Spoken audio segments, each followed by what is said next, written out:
The advice and opinions expressed by the host of Autism Live and her guests are meant solely as suggestion and should not be in any way construed as child-specific advice. The Center for Autism and Related Disorders advises working with a board-certified behavior analyst who has experience with autism before starting any intensive behavioral intervention. Any choices you make in determining your child's treatment are completely at your own discretion.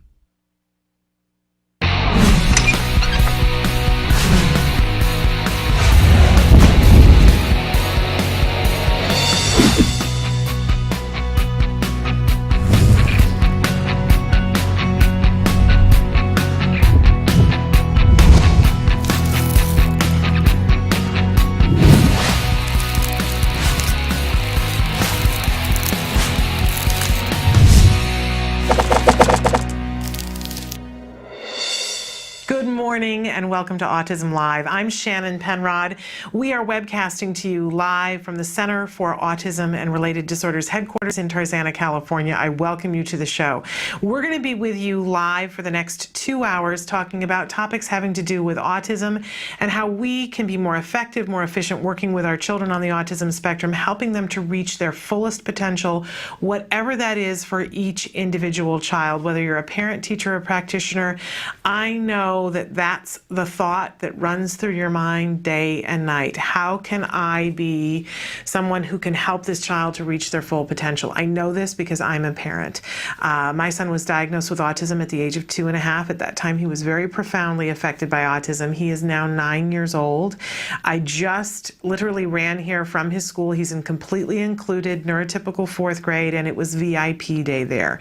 And since I want to be a VIP in his life, I was there. I was not the only person in his life that it was a VIP there at that day, but it was a thrill to be able to be there. And on this journey, we had to overcome a lot of obstacles. We had to refocus ourselves and learn a whole new language, learn a whole new way of living, learn a whole new way of reacting. And I'm a former teacher. I had to learn a whole new way of teaching, both for myself and for my son. But you know what? It was all worth it. Every last little bit of it was worth it to be able to see my son in his classroom this morning and to see him interact with his peers and interact with the adults in the room and to see the kinds of things that he was working on. I can just tell you it was all worth it. And of course, he continues to make progress. I've shared with you guys before that he had intensive ABA, applied behavior analysis, in our home for 5 years by the Center for Autism and Related Disorders, and he graduated from that program a little over a year ago. It's almost a year and a half now, but we continue to use the skills program at home, and we continue to see progress. And progress really, I think, is the name of the game. I won't say it doesn't matter where you are in this journey, because of course it matters. Of course it matters where you are. You might be on day 1 and your child was just diagnosed with autism, or you might be someone like Emily Island, who was with us the other day, who is a pioneer. Her son is 28 and she's been in the world of autism now for over 2 decades. So it does matter where you are in this journey, but no matter where you are in this journey, progress is still possible.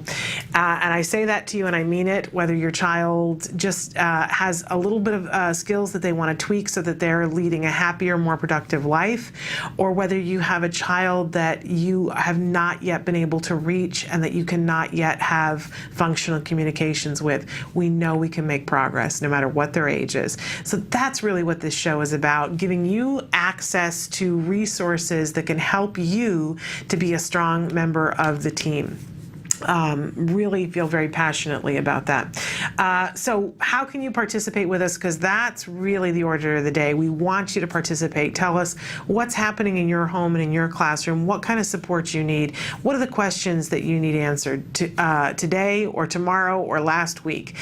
We want to hear from you, and there's lots of ways for you to do it. If you're watching us on Autism-Live right now, autism-live.com, I should say, then you'll see I'm talking in a box and there's a box next to that that says Shannon is answering right now. And below that, there's a cursor that's active because I hit the live button as the show started, and you can type in there and ask whatever you would like to ask, or give us a comment about what's happening. You can even just tell us where in the world you are. We enjoy the interaction with you.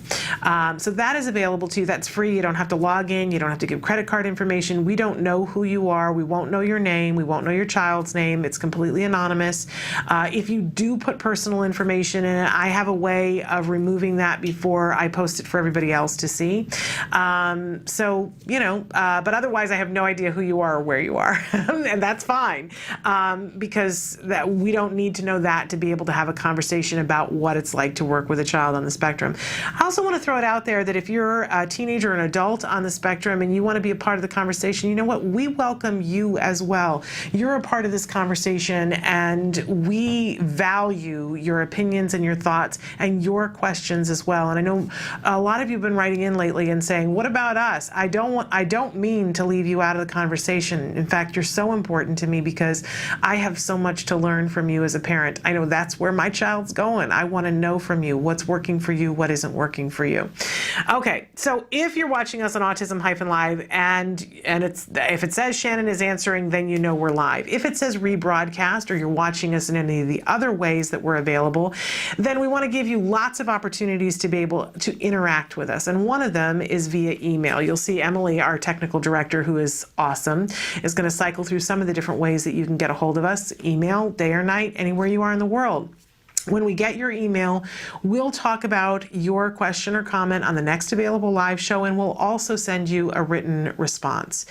And it's not the only way you can get a hold of us. You can phone us if you would like to. We have good old-fashioned landlines you can call us on, and we can have a conversation. We can be patched. You can be patched right into the studio, so later on when we have Dr. Jonathan Tarbox on, you can be talking directly to Dr. Tarbox, or you can ask me questions now to ask him, or you and I can have a conversation.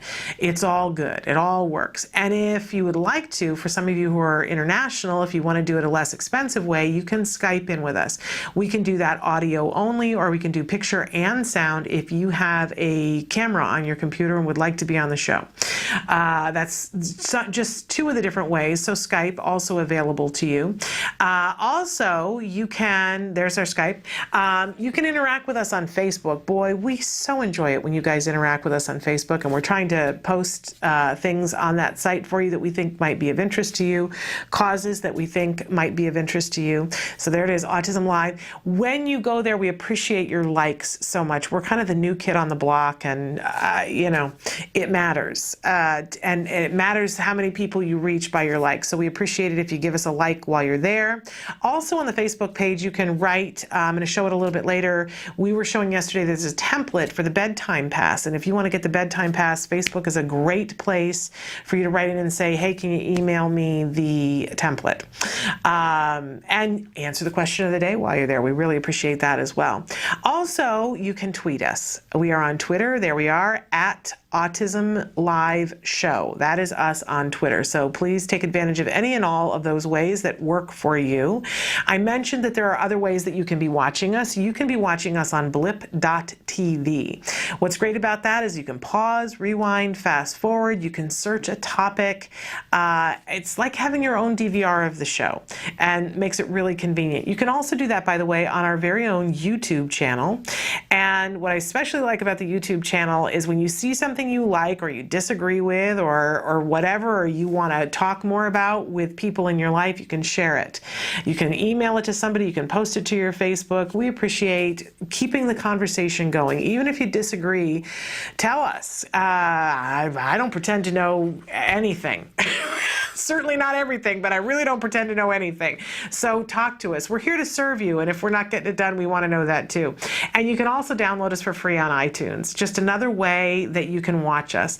And I forgot to tell you, I always forget, we're available on Ustream. So all of those different ways, they're all free. We appreciate the interaction. It helps us to learn and grow. You guys are a vital part of this community and a vital part of this show. So please interact with us.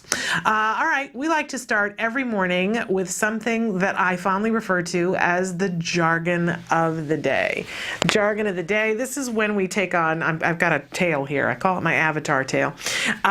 This is where we take on one word, one phrase, one anagram, and try to figure out what in the hey nani nani the experts are talking about. It's important that we make friends with the jargon. It's so important that we make friends with the jargon. I just was at my son's school, as I said, and anytime I step foot onto a school site, it's just amazing how the jargon ramps up, right? So we have the educational jargon, we have the psychological jargon, we have the jargon that follows ABA, we have the jargon that follows autism. It can be overwhelming. So how do we do this? We do it one little bit at a time, just like how we teach our children, by the way. One little increment at a time, so that we don't get overwhelmed, we don't get frustrated, and over time we see that we begin to have a better understanding of these terms. So yesterday we talked about NET, natural environment training. So today we have to talk about DTT, right? Kind of have to. So that is our term for today, DTT. What does this stand for? You know, we always give you an actual definition. Our actual definition here is discrete trial teaching. This is training that focuses on a single cycle of behaviorally based instruction routine. What does that mean? All right, well, we're going to talk about that, but let's see if we can get a working definition that's a little bit more friendly, that clues us into what we're doing. Teaching one targeted behavior at a time. It literally is like, instead of trying to eat a whole pie at a time, which could be fun, right? Taking a itty bitty little sliver at a time. You're still going to get the whole pie eaten if you keep at it, right? But when we take a little itty bitty sliver at a time, we really get to appreciate the flavors of the pie, right? But when we're doing it with skills, what happens is when you break it down into these small increments, two things happen. First of all, we get into the realm of possibility that we can get it done, right? If I'm going to sit down and if I've got somebody who's engaging in a lot of behaviors and they got a lot going on and they're overwhelmed and they're reacting to all the things that are happening sensory in the room, and I ask them to do a 17-step process of tying shoes, how likely am I going to get that done, but without tears and frustration on both parties' part? Right? But if I say to somebody who is having a whole lot of difficulty, all that we're going to do, I wish I had a cord here, all that we're going to do is bring two ends of this cord together. How much more likely am I going to be successful? A lot, right? And especially if I'm going to help them for techniques to be able to bring the two ends of the cord together to make a loop. It breaks it down into an increment that is manageable. And what happens when you do that is fear decreases, anxiety decreases, and if you then reward that behavior of taking two ends of a cord together to make a loop, and you say, wonderful job, and you heap praise on, and you give something that's actually reinforcing to the person, then they want to do that again and again and again. And not only that, when I go to show them the next part, which is taking a cord and having it go around this loop, they're much more likely to want to try to do it, even if it's hard. And that's really what discrete trial teaching is all about. Taking it into these little itty bitty slivers, making it a manageable teaching moment, and making sure that we reinforce, we reward that manageable moment, which makes us want to come back for more. Did you notice that I said us? Because this technique, DTT, and using it in a larger sense of ABA, DTT is one part of ABA, but we said yesterday, doing it this way, not enough, right? Because eventually you got to get to the point where you got a 2-minute time crunch and you got to get your shoes tied in their entirety in the morning with people going, we got to go, or you don't really have the skill, right? So we do DTT to break it down into those manageable moments, and then we do the NET to make sure that the skill is actually something that you can use in real life. But so much of the time, I think this is where autism well, there were so many things about autism that really tripped me up, let's be honest. But as a teacher, I really held this belief that I could teach anybody how to do anything. And when I couldn't teach my son how to do things because everything was so overwhelming, I became overwhelmed. I kept wanting to teach things and start things in an NET context, and that was too much for him. I needed to start them in a DTT context and then move to the NET. It's brilliant. And of course, there's other components to ABA as well. But DTT, what we'll see, and a lot of times you'll see video of ABA and you'll see a DTT moment and it looks like this bizarre thing, people sitting at a table and somebody says, give me this or do this or whatever, and you go, I don't get that. But literally, it's like step one of a 128-step process where we're teaching the beginnings of the skill in that little sliver so that the child has the opportunity, or the adult has the opportunity to get it in that manageable moment. As I mentioned, we're going to have Dr. Jonathan Tarbox in the studio with us a little bit later. And one of the things that he has said to me on many occasions when I, as a parent, feel overwhelmed by something, a place that I got to get my son to, and he says, how do you eat an elephant? One bite at a time. DTT allows us to take any skill down to the one bite at a time. It's a fabulous, fabulous teaching tool. And I was a late convert because I didn't see it, I didn't get it. But now that I've seen ABA over the course of time and seen the arc of ABA, I'm a big fan of DTT. Okay, so that's DTT, and we'll talk more about that with Dr. Jonathan Tarbox later on, but we always have a question of the day for you. Question of the day, and we've been asking you all week long about how your children learn and what kinds of things they've learned. Yesterday we asked what kinds of skills your child has learned in natural environment training. So today, my question for you is, what skills has your child learned using discrete trial teaching? Can I tell you that if we were to sit here and I was to go over all the things that my son began to learn with DTT, we would not have enough time. We would go well into the weekend and into the middle of next week because it's that many things. This is how my child began to learn numbers. This is how my child learned to begin to speak. This is how my child learned colors. This is how my child learned to begin to read. This is how my child learned to make eye contact. This is how my child learned to have conversation, to have friends, to understand who a fireman was, to understand what sarcasm is, to understand when somebody was lying to him, to understand what he needs to do before attempting to cross a road safely. The list goes on. It's absolutely amazing to me, the things that my child could learn when we started in this very specific way. My child wants to be a rocket engineer, and you know what? I know he will be because my child knows how to learn now, and he didn't before. But DTT made it manageable enough that he could. Life changing. But I'd love to hear from you guys. What has your child learned using discrete trial teaching? You can write it on our Facebook. You can write in on Twitter. You can Skype us, phone us, email us, or just type it in right now on Autism-Live. But I'd love to know. And sometimes I know you guys think, well, I don't want to write in because I'm busy and I get it. Believe me, I get it. But when you take the time to write in, I think it lightens your load, and I know for sure it lightens somebody else's load because somebody else is out there right now who doesn't know what their child can learn. I know I was there one day. There was a day when I just didn't know if my child was teachable. And you know what changed that around for me was that people said, oh no, we've taught this to thousands of children who were as profoundly affected as your child. And I went, okay, then let's dig in. So by saying what your child has learned, you help somebody else to know what their child might be able to learn as well. It's a great thing. All right, we always have a topic of the day. All this week we've been talking about the same topic, maintaining progress. We always want to be, I was saying this before, progress, because we want our kids to reach their full potential. It's going to be different for all of them. We all get that. I feel like people feel like they have to tiptoe around that for us. We get that. not. We're adults and we understand that all of our kids are different, but nobody knows. I don't know, you don't know, and the experts don't know what your child's full potential is yet. Your child reveals that to you. Your child will tell you what their potential is. So our job is to just keep progress happening.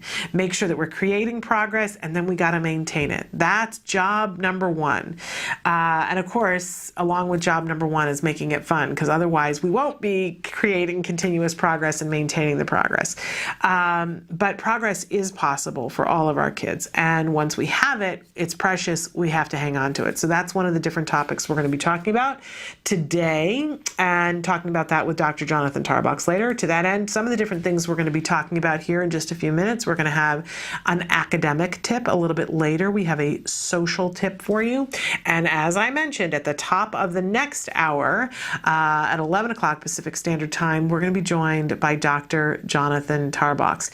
He is the head of research and development at the Center for Autism and Related Disorders, and he is also the director of the Autism Research Group. And beyond that, he is a wonderful human being. And I always appreciate our time with him because he speaks in a way, he uses less jargon. We were making fun of me last week because he said something and then I said the jargon term. When does that ever happen? The expert uses the layman term and then I use the jargon term. I swear it's like a hole in the universe opened somewhere. But I love the fact that he uses plain English to describe these things to us, and he is a wealth of knowledge. So if you have questions, it's the perfect time to ask right now and when he joins us here in the studio. All right, we are going to take a break, and we will be back with the academic tip of the week. Stick with us. Currently, in the United States, 1 in 88 children is affected by autism. 1 in 88 means something different when your child is the one. Recovery is possible. Hi, I'm Shannon Penrod, host of Autism Live, an online show about autism broadcast by CARD, the Center for Autism and Related Disorders. I'm also the mother of a child with autism. My beautiful son, Jem. You know our old joke, guess what? Chicken butt. Chicken butt. So we're gonna take the chickens. But things weren't always so easy. I remember when Jem was first diagnosed with autism. I used to lay awake at night in bed and pray for someone or something that could help us to get our child back. My prayers were answered by Dr. Doreen Grandpichet and the Center for Autism and Related Disorders. CARD treats autism and other related disorders using the principles of ABA, Applied Behavior Analysis, which is the only scientifically proven effective treatment for autism. It is also recommended by the American Academy of Pediatrics and the U.S. Surgeon General. About a year after we started treatment with CARD, we were able to see tremendous improvement, and we got our child back. What grade are you in? Second. You are a smart cookie, huh? Mm-hmm. Do you like school? Yeah. Do you have any good friends? Yeah, Oscar. Oscar is your best friend? Yeah. And my child is just one of thousands to benefit from CARD ABA therapy. Across the nation and around the world, children are making amazing progress and being given the keys to unlock their full potential. We are extremely grateful for the amazing job CARD has done in helping our daughter. Our daughter today, just in 4 months, I think is a totally different child than when she started with CARD. I kind of see it as, it seems like her brain in a way was asleep, and now that we've gotten so many services, we've seen her wake up. Teacher has some glasses. Recovery is possible if you take the right steps, if you're willing to put in all the hard work. And 7.5 years, yeah, it's a lot of work. It's worth every little bit, and CARD's been there with us every step of the way. I have 2 children with autism. I can't imagine a day without CARD or the therapists. They've been so instrumental in helping us with our kids and shaping their lives and helping us help them. Thank you, Christina Big Alex. Thank you, Jackie and Mariana. We've tried other things before ABA, but the most beneficial thing has been ABA services, and I'd be the first person to tell any newly diagnosed family that you have to contact an ABA provider, and if you're lucky enough to have a card, you're very blessed. Recovery from autism is absolutely a possibility. We've been recovering children for over 20 years. It's just a matter of identifying the child's medical needs, understanding the child's sensory issues, and then teaching the child all of the skills they need in order to function normally. We know there's hope for autism. Autism is treatable and recovery from autism is possible. Welcome back to Autism Live. It's that time of the week when we give our academic tip. And this week we're talking about community helpers. Now you might ask yourself, all right, wait a second. Why are we talking about community helpers in conjunction with academic? Because when we talk about academics here, we're not talking about taking the place of a curriculum for school. We're talking about supporting the way the child interacts at school, the things that they need to be doing at school, filling in the blanks of their stepping stones, and making sure that the child can function within the school environment. And one of the things that we know when a child goes to school is that they need to be aware of people in their community and who is helpful in an emergency. What we don't want to do is send a child to school and have them not understand what a fireman is or what a policeman is or what an ambulance worker does. We want them to understand the people in the community, including teachers, including principals and staff at school, so that they have a beginning understanding of how to respond in cases of emergencies, who to look for help, to understand authority, very important that they understand that. So we start with identifying who the community helpers are, and you begin to see why that's so important for someone who is of school age. Now, do you wait till they're of school age to talk about community helpers? No. We can start with children who are the age of even 2, working on who community helpers are by pointing at them out in the community. But I have some tips for you in terms of when we start to identify community helpers. Now, obviously, we can work on this in a natural environment way, right? That if we're at a carnival and we see a policeman there, we can take a child up to, sometimes they have like an ambulance there, or they have a police car, and the children can go and sit in the car and push buttons and talk to the firemen and do that kind of thing. Absolutely. And that's a wonderful, wonderful thing to do. Whenever you are at a community event that is not an emergency and you see community helpers there, I encourage you to walk your children up and meet them and let these people be demystified so that they're not terrifying. But we can also work on this in a DTT way at home to sort of pave the way for those natural environment moments. You're going to want to have some kind of, we call it stimuli, something that you can use to refer to different community helpers. Now, you might start with 2D pictures, and you can get these on the internet. You can go through and just go to Google and search and put images and put firemen, and they have cartoon pictures of them, and maybe if that's what your child reacts to, you can start with those. Eventually you would want to move to real life pictures. And one of the things that we did along the way was we went to events, and my son was always interested in the camera. He still is interested in the camera and likes to take photographs. And so we went and he would meet the policeman and we would take the picture.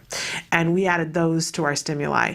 You notice on here that it says vary the stimuli. You don't want to show one picture of one, like when you get to chef, for instance, when we're identifying who a chef is. You don't want to show one picture of Gordon Ramsay and that's a chef and that's always a chef, and you show 8 pictures of Gordon Ramsay, because what will happen is the child will learn that Gordon Ramsay is a chef, not that there are chefs and that they all cook.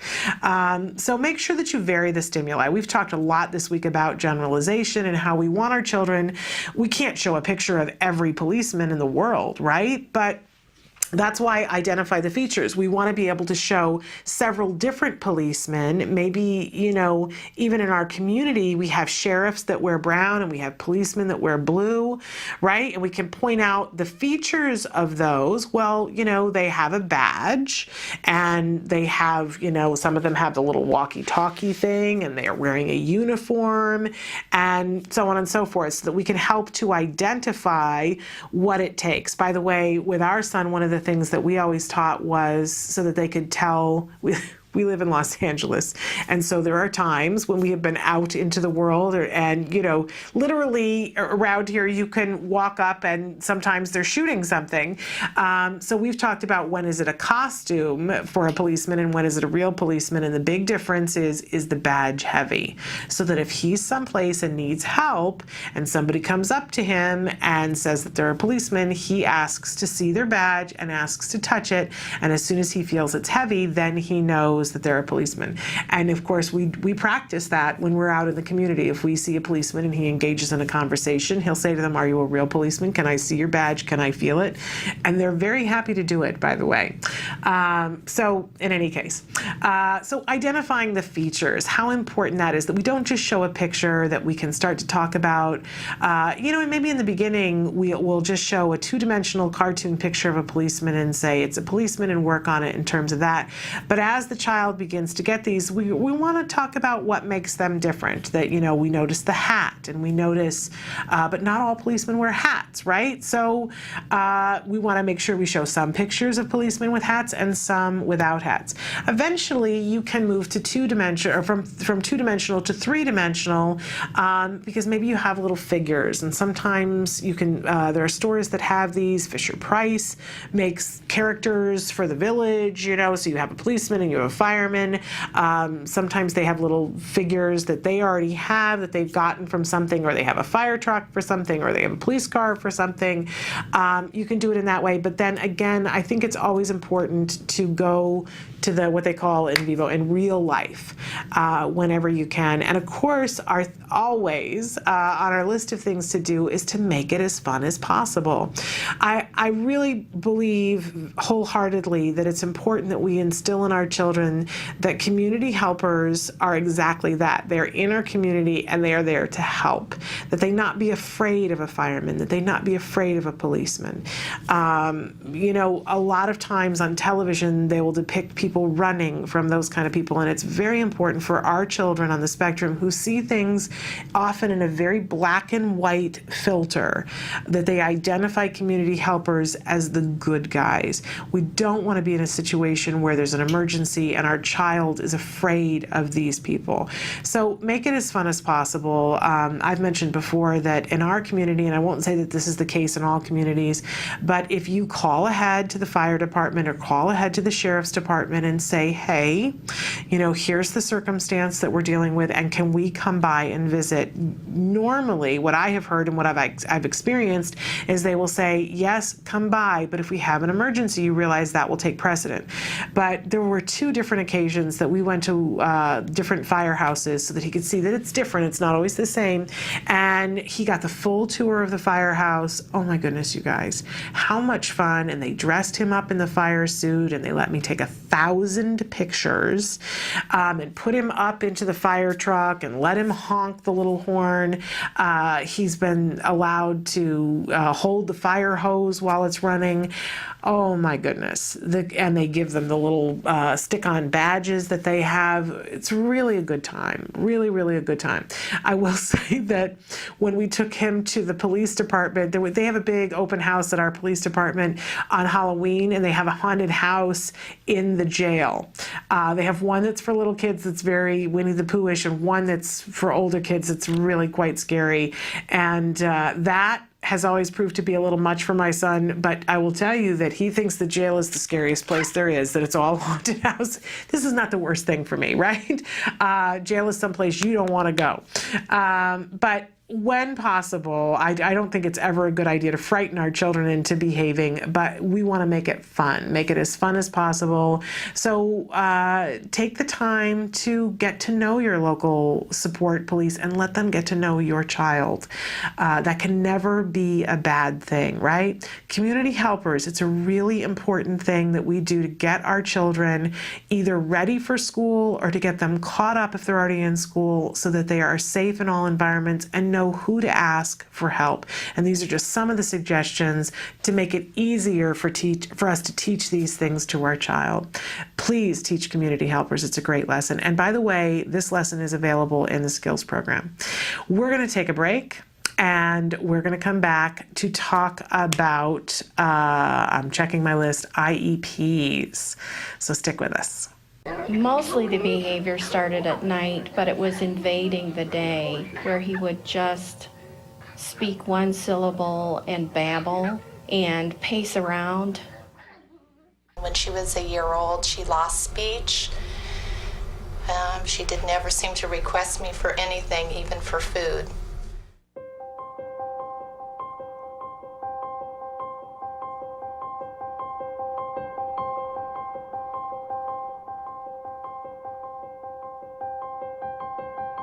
He told me over the phone that I should just put her in an institution. I was devastated. I was an institution, a hospital. Yeah, isn't that nice? He told me that it was possible or likely that Ruffin would never be employed, that he would never work productively, that he would not know that I loved him, nor would he love me, nor would he be likely to marry. There's a 50% chance that he won't be able to talk at all, but if he does talk, he will only be able to, make simple desire requests. I want, things like that. And probably by the time he was 10, he'd be in a home. Doreen told me that he would recover, and Doreen told me that he would go to regular kindergarten. I really have a very normal kid now, and lots of normal worries, but not extraordinary ones.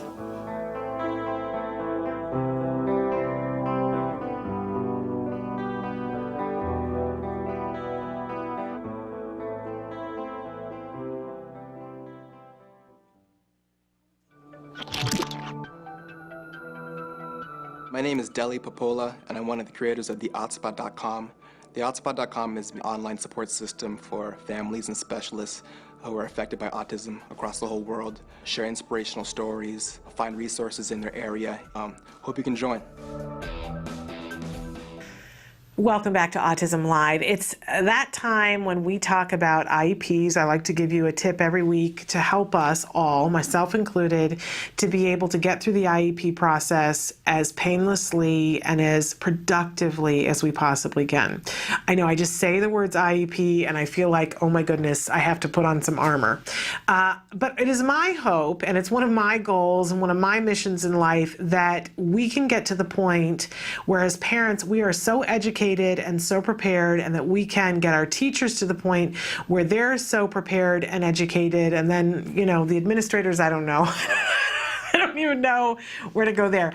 But to the point where we can sit down and do IEPs and have what's supposed to happen with no one having to have their blood pressure raised. This is my mission in life for all of us, not just for myself, but I'll admit it for myself as well. So if you're new to the world of autism, let's talk briefly about what an IEP is. An IEP is an individualized education plan or program. And if your child is diagnosed on the autism spectrum, then you should have an IEP. And what it does is makes a clear roadmap for the entire team, everyone who works for the child, to follow while your child is at school. By the way, it's a legal document. And so what you sign, there's a whole process that you sit down in meetings with other people on the team. You're supposed to be an equal and even member of the team. That's supposed to be what happens. And everyone is supposed to have a say in it, and eventually you sign it, and then that becomes the binding contract of the roadmap of what you're going to do to see progress for that year or those 3 years, depending on how often you have an IEP.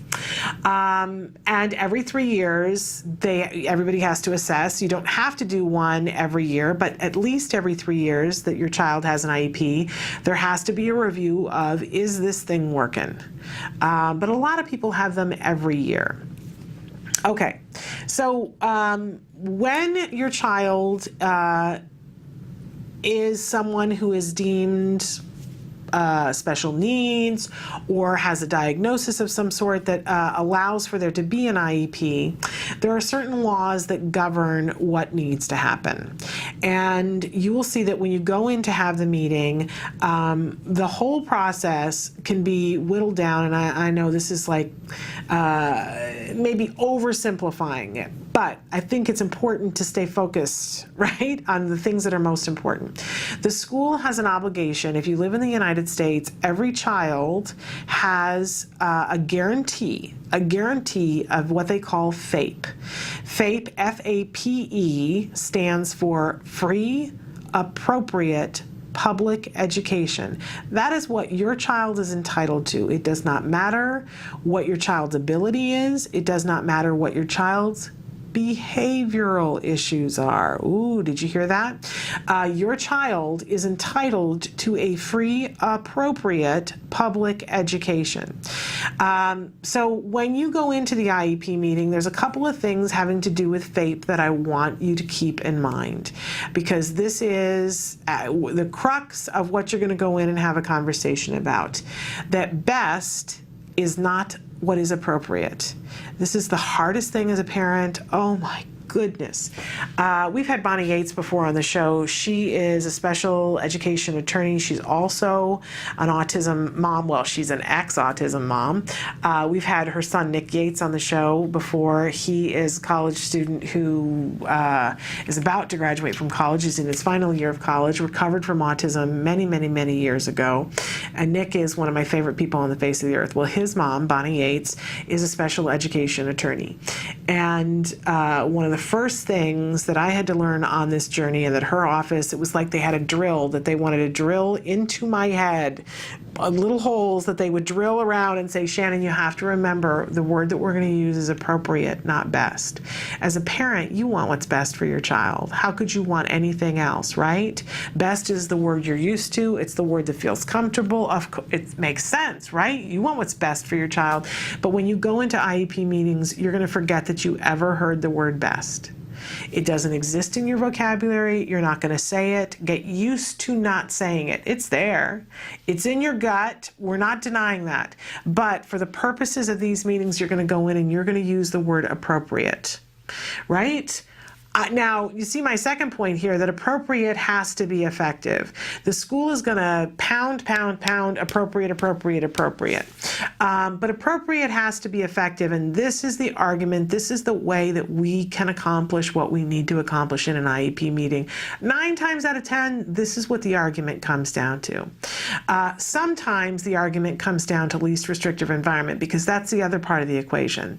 Your child has an absolute right, a legal right to a free, appropriate public education in the least restrictive environment in which they can accomplish the goals of the IEP.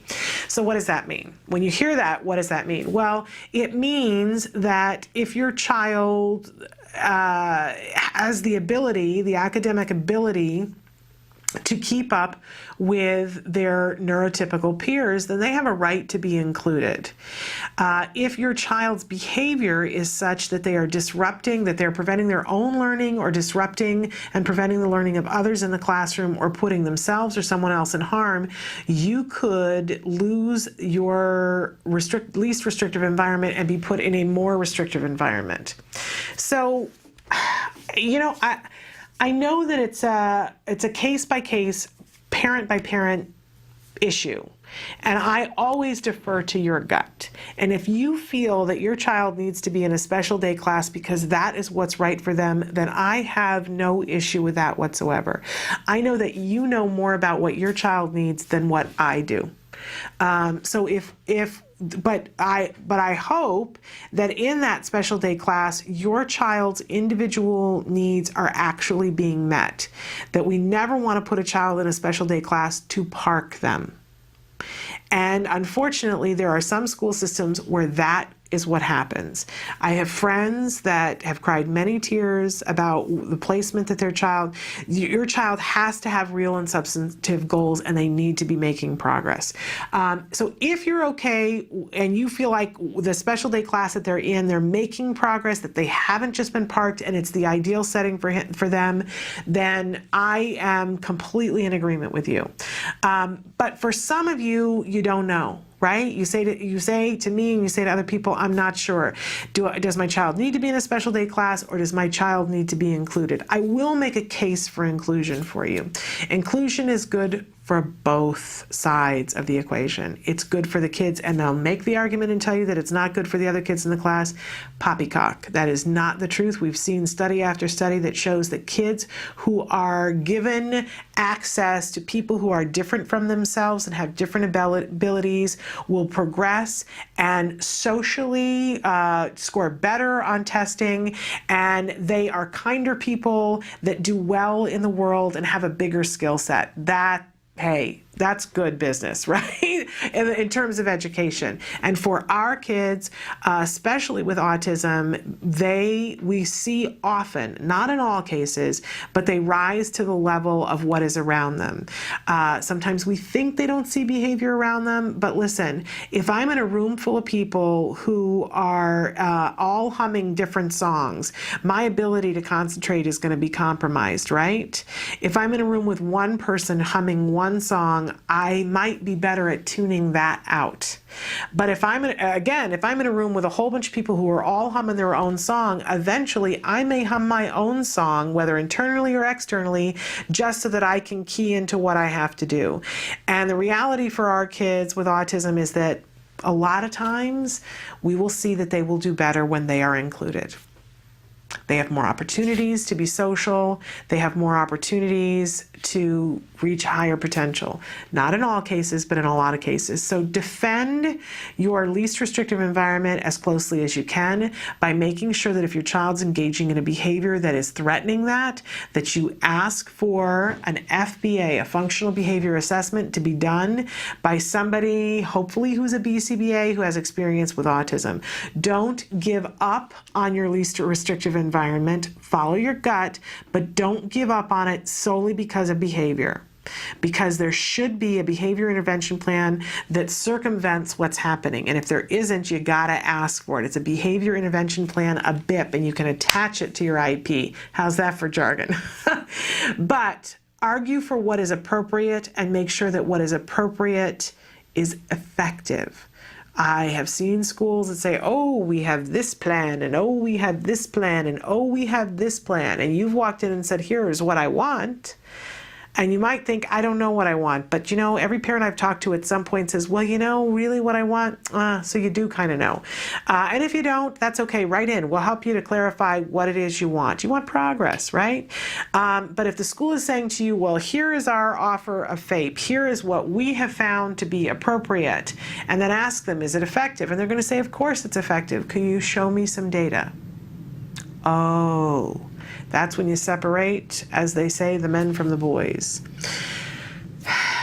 It has to be effective, and make them show you that it's effective. Make them show you. But we're not going to say best in meetings. We're going to say what's appropriate. What's appropriate for my child is X, Y, and Z. And hopefully, you know, if your child's starting out, you may not have data that supports that that's what's effective for your individual child, but we have all kinds of studies here that show that ABA is effective. And if you need access to those, write into us. If you're going into an IEP and you need data that shows that ABA is effective, we have you. We have your back on this one. So don't let them tell you that something is effective unless they can show you studies, because we can show you studies. All right, so that is some of the stuff that we want to be mindful of when we go into an IEP. FAPE, it's what your child is entitled to. Free, appropriate public education. Appropriate is the name of the game, and appropriate has to be effective. We can do this together. Si se puede, right? We can get this IEP thing under control.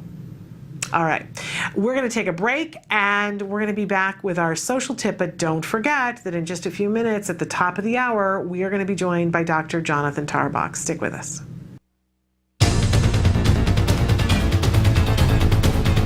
Hi, I'm Shannon Penrod, and this is my son, Jem. We're here today at the Home Depot. You might know that Home Depot is famous for giving free classes to adults on lots of things like tiling and other home crafts. Well, they also have free classes for kids as well. It's called the Kids Workshop. We love doing that, don't we, Jem? Yeah. It's cool. So come on inside with us and let's do a craft.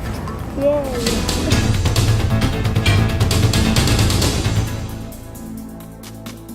The Kids Workshop is a program that's been around with Home Depot almost since we've been a company, and it's been developed to allow kids in the community to come in and give them an opportunity to build something, to be able to create something and be able to take just simple wood pieces and put them together with nails and hammers and screwdrivers and then paint them. So you do this every first Saturday of the month. Any Home Depot that you go to on the first Saturday of every month between 9 and 12, you can join different associates throughout different stores and build these projects with these kids. And do they have to do anything beforehand, or can they just show up on that Saturday? All they need to do is show up. We have all the tools, all the materials that the kids will need. We have aprons that we give to the kids that they can take home and maintain their pins. They get pins on a regular basis for completing projects. With that, they can keep track of how many projects they've done. And it's all free. It's all absolutely free, all provided. Which is wonderful. And Wilson, I have to say, you guys devised this for all kids to be able to do this. Correct. What I particularly love about it as an autism mom, it gives my child a place to come and learn a new skill, to socialize with kids of all kinds. Absolutely. And that's what we're here for. Home Depot is definitely loves to be involved with the community and bring the community in to work with us. That's what we love to do.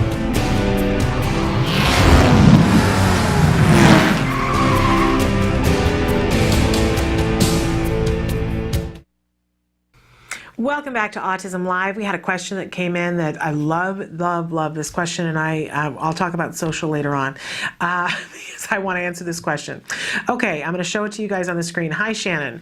What options do you have when a student in your child's special needs class has challenging behaviors that causes a problem for the teacher and other students? Yeah, this happens so often, right? And it depends on a lot of different things. So I'm going to throw out a lot of different scenarios, and you can see what you feel works best in your individual scenario. But when we have a situation, and this is one of the reasons, one of the issues that we have with special needs is that they will put a group of kids into a classroom, and depending on what the ratio is, it's very likely that different children's challenging behaviors are going to bump up against each other and make it difficult for them to learn. So what do you do when you're a parent? If you still feel like that is the ideal setting for your child, how do you help to make sure that a different child's challenging behavior isn't preventing your child from learning? It's dicey, right?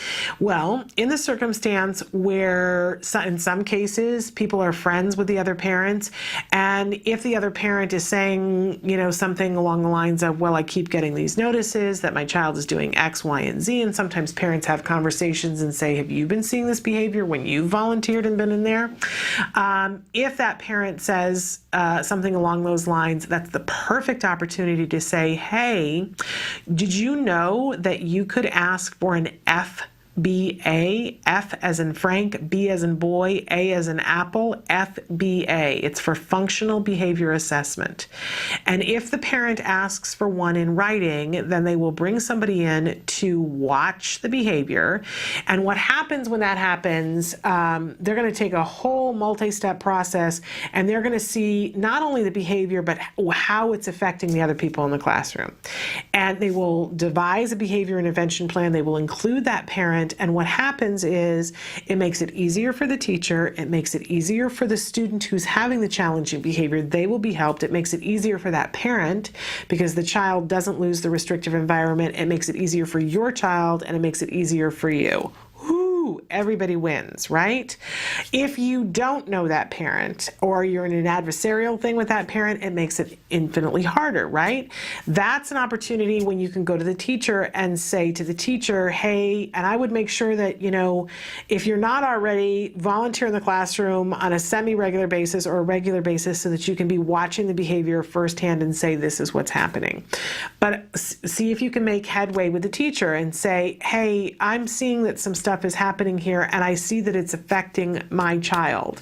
Has anybody asked for an FBA on that? Because I have to say, I don't want to make waves here, but it's affecting my child's ability to learn, and I really want to help that child. So you come at it from that really helpful point. Now, you might get a teacher who's defensive or who doesn't know that they can ask for that and doesn't want to rock the boat, and in these economic times they want to be the teacher that gets kept on staff and they don't want to be the squeaky wheel. If you don't see that you're making headway with the teacher, then go to the person who is the head of your child's IEP and say to them, we're experiencing difficulty at school because my child is coming home and they're affected by this emotionally, and say to them, has anybody done an FBA on this child? They're not going to do an FBA on the child on your say-so, but document everything. Document everything. You're not, none of us, look, we've all been there, right? Where our child has been the person who is engaged in a behavior and we just want to crawl under the floor and just cease to exist, right? I certainly have been there where my child was making it difficult for the other children to learn. It's a horrible, horrible place to be. And we're not trying to discriminate against other kids who have other difficulties at all. But the truth of the matter is that when you call attention to it, that parent either may not know or they may not be capable. It may be at a point in their life where they just can't cope.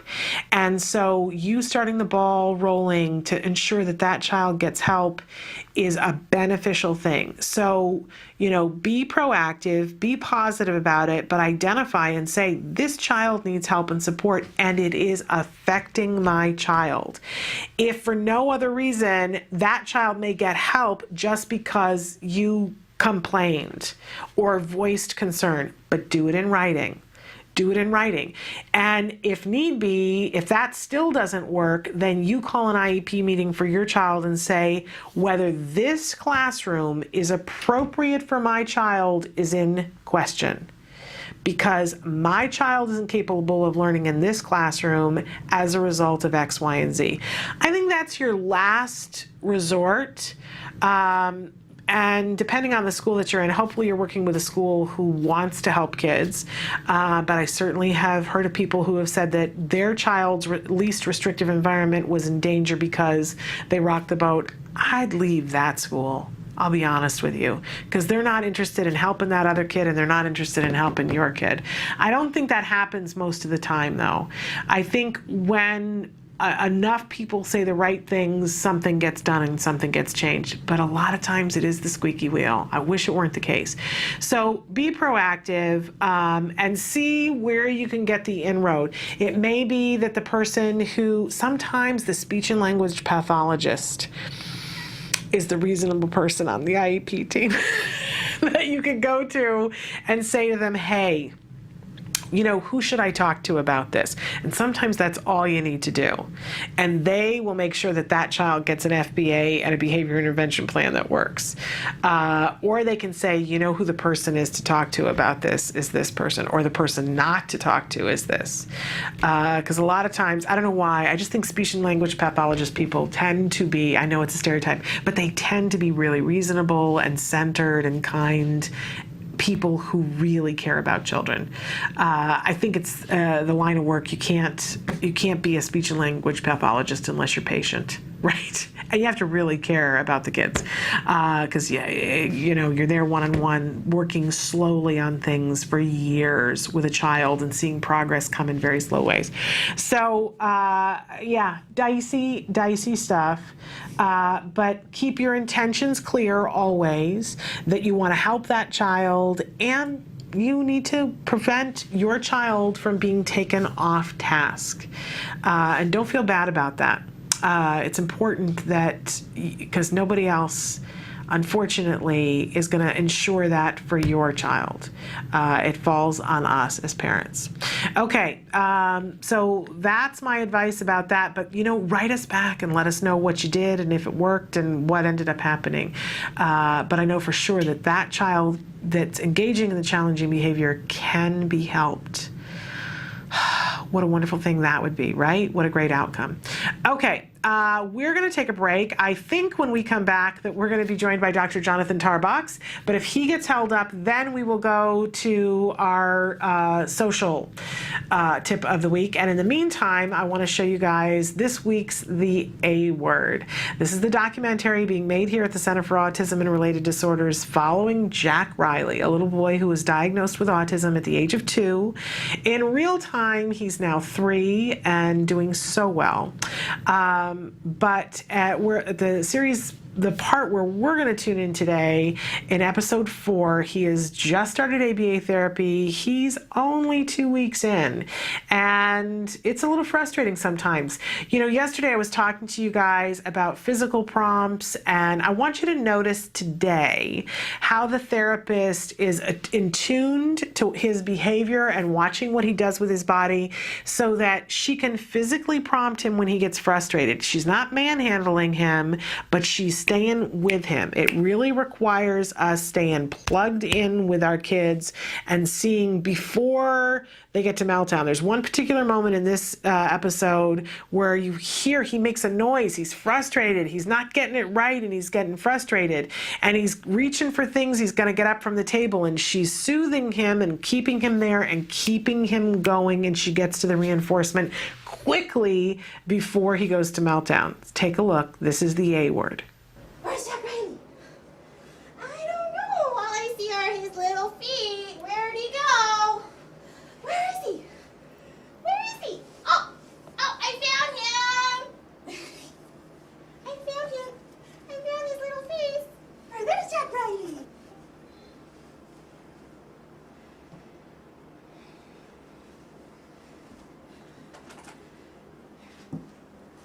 So this is visual stimming. So there's basically no particular function for it. It's just automatic to him. Hey, let's go find something better to play. Do you want to play with Legos? Say open. Ben, yeah. Open. So we just redirect it so that it doesn't become just a habit later. Okay, let's do some talking. Say ba. Good job. Say ga. Good job. There you go, buddy. We're moving along programs quite quickly, more than we anticipated. This is the codes program we started with him. Say ba. Say pa. Say say go. Good job. Say ya ya. Say ya ya. Try again. Say ya ya. That's close. Say ya ya. Say ya. To get him to begin talking, he needed to start with the basics. Every step is broken down to make the end goal manageable. The first step is making simple sounds. The idea is that once he has the sounds, he will be able to mix them together to enunciate words. Words give power. They are used to label, acquire, inquire.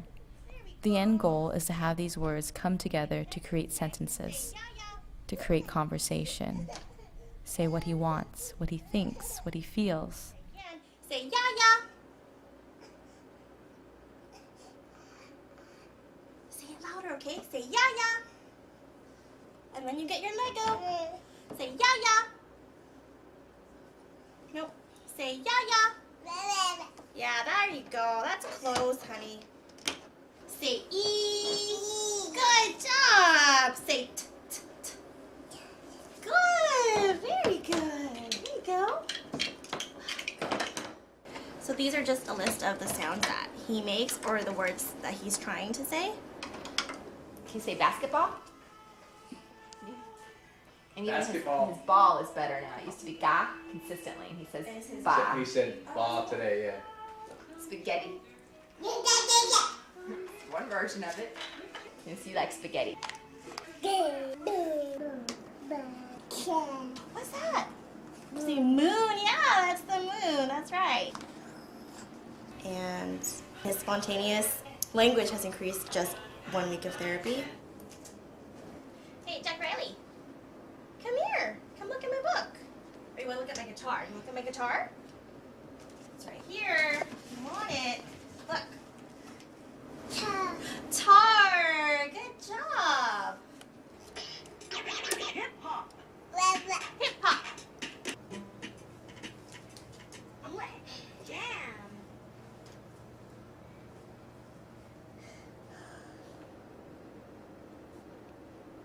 What's up, buddy? What should we play now? See you soon. See you soon. Bye-bye. Bye-bye. Welcome back to Autism Live. We are so fortunate to be joined right now by joined. I don't know. I can't even speak anymore. I've lost all track of. Here I am. Yes. Joining us is Dr. Jonathan Tarbox. He is the head of research and development here at the Center for Autism and Related Disorders, and you're also the director of the Autism Research Group. That's correct. A lot of credentials there, and you stop by with us frequently on Fridays to talk about a wide range of topics. If you guys have questions, now is a great time to write in on autism-live.com, or you can email in or phone in. You can tweet in, Facebook in, whatever flips your Carrier switch. pigeon. Carrier pigeon. We haven't done that before. We should do that. But in any case, to get the ball rolling, I had talked to you the other day about the fact that today's jargon is DTT. Mm-hmm. And if you would, because I've given the definition for the day, but mine is the parent's definition, Sure. and so we'd rather hear it from somebody who really knows what we're talking about. Okay. DTT. Tell us a little bit about why this is so important to us, those of us who have children on the autism spectrum. Right, so DTT stands for Discrete Trial Training or Discrete Trial Teaching, and it's actually the most proven teaching technique for teaching new skills to children with autism. It's the one technique that has by far the most research supporting it. Earlier versions of comprehensive ABA intervention for children with autism that were developed in the 60s and 70s were almost all DTT, and that's where this sort of common misconception that ABA is all sort of drill instructor type, overly rigid, drill and kill practice. That's where that came from, because early on ABA was almost all DTT for children with autism. That's not the case any longer. However, it is still a critical component of any good quality skill acquisition program for kids with autism, especially younger children. And what it looks like is this. DTT, the whole point behind DTT is to break down the teacher-student interactions into very clear learning opportunities.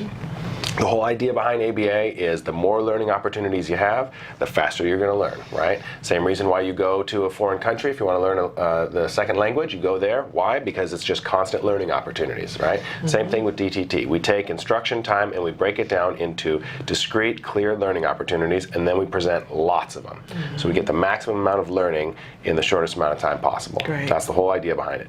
And what it looks like is one discrete trial consists of an instruction delivered by the teacher, or sometimes it's called the SD, an opportunity for the student to respond, and then a clear consequence for that response that's delivered by the teacher. And so the idea is you give an instruction, the student that tells the student, okay, time to respond. You're expected to pay attention and respond. They do their best, and then they get a clear consequence for it. If they make an attempt at responding correctly, or they get something close enough to being correct that the team counts as a correct response, they get a reward. They get a big reinforcer. If they make a mistake, then they get some help. They get a prompt to help them be correct on the next trial. Okay. But it's basically just breaking down learning into discrete learning opportunities. Instruction, response, consequence. Okay. Now, already I have some things, and I so appreciated that you explained that at one time ABA was predominantly DTT, because this is one of my big pet peeves in life, is that people tend to think that ABA and DTT are synonymous, Yeah, and that drives me not crazy. at all true. It isn't true. And we see all these myths that come along with ABA that I think stem from that. Right. I've shared before that the first pediatrician that diagnosed my son, developmental pediatrician, said, please don't do ABA with him because it'll turn him into a robot. Amazing, yeah. But I think it's because she had seen old tapes of DTT and did not understand. Right. But, and I do have to say, though, even those old tapes that you watch from the 70s, they're not making kids into robots. They were that was the first treatment programs to produce robust, incredible treatment effects for children with autism. So she just was in left left field picking daisies. Yeah, that was a total Okay. mischaracterization. Yeah. Okay, but then when you break it down and you say, okay, we're creating this moment where there's these clear consequences, I can just hear, because for me, The negative connotation. yeah, the negative right. connotation of consequence, then we go into that myth, and somebody just wrote in the other day and said something about ABA because of the corporal punishment. Yeah, no, that's ridiculous. We don't do corporal punishment anymore. What I mean by consequence, there's really two different types of consequences that you have in discrete trial training. Either there's a correct response on the part of the student, which gets a really great consequence, positive reinforcement, big reward, okay? And whatever's motivating to the student, right? So it could be praise, it could be a snack, it could be tokens, it could be points, it could be a high five, it could be tickles, whatever matters to the student.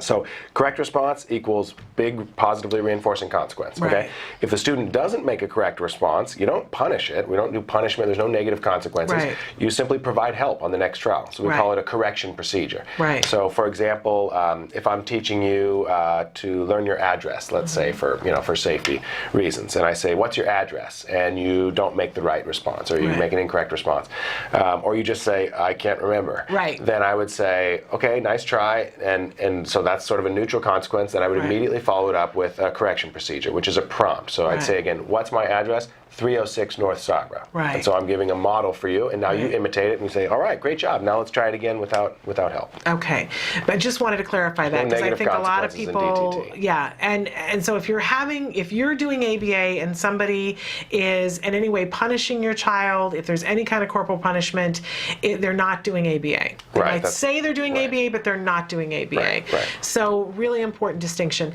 And I'm always saying about DTT that the amazing thing for me is, and I said this earlier, that there was a moment when I thought my son was unteachable. And you guys showing me how to teach him something in that little sliver of a moment, that opportunity that DTT showed me as a parent, that he's infinitely teachable. Absolutely. And another really common misconception about DTT is that it's overly structured, or it's rigid, or it's kind of harsh or negative, like the drill instructor type thing. Right. There's nothing about DTT that is overly structured, rigid, robotic, repetitive, none of that. That's just how some people who are poorly trained implement DTT.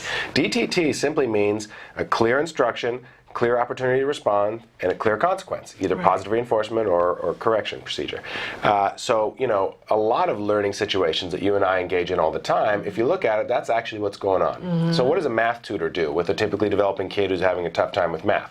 They give them clear instructions, they ask the kid to give it their best shot, the kid tries, and then they give them clear feedback. Right. That's DTT.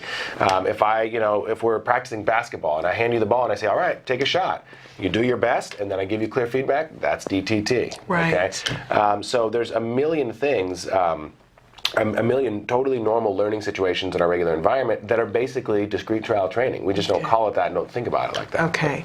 And a lot of people tend to think, because now in the age of YouTube, there are all these videos of DTT, and a lot of times it's a therapist sitting with a child at a table, because that's a convenient way to do it, but it doesn't mean you have to have a table. You're not always sitting there with cards at a table. No. It doesn't always look like that. No, in fact, what a smart thing to do is do it in a format that'll be fun for the student and the student will like, So yeah, learning to sit at a table, if the kid doesn't like that, that in itself eventually is an important thing to learn, but you don't have to sit at a table to do DTT. You could sit on the floor. Lots of our therapists just hang out on the floor with the kid, crisscross legs, because the kid likes that better. It's more fun.